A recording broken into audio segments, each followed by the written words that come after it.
Okay, another idea that I wanted to go over is dark pools. Okay, so basically, a dark pool is like an off-market exchange where large institutions and funds will place in order, like a very, very large order that won't be printed till the next day or the next 2 days, right? Like it won't be printed and it'll be called a dark pool print.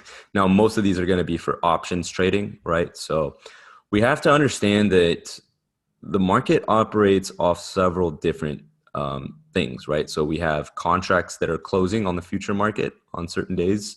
We have contracts that are opening on certain days. We have options that are opening and closing throughout the week, throughout the day, depending on the type of option. Like the SPY, I believe, is every 3 days. So all those go into factors. So if sometimes, let's say there's a huge options buyer, right?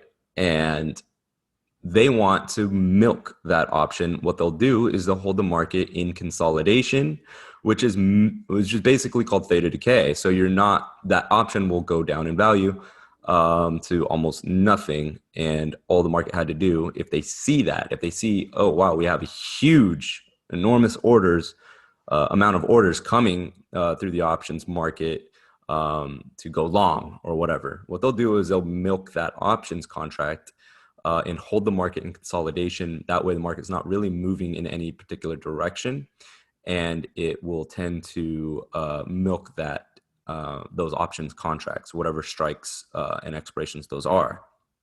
Okay, so that's something that does happen and that you need to be wary of. Like we see it in consolidation. You can go and look at major buying and selling in the options market, which I don't teach options right now, part of this course especially.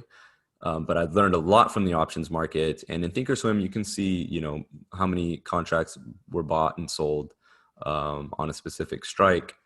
And you can also look at dark pool prints. You can buy a dark pool print software that will show you. It's pretty useful knowledge, by the way. It'll show you how many contracts were purchased at what time, on what strike, at what expiration, right?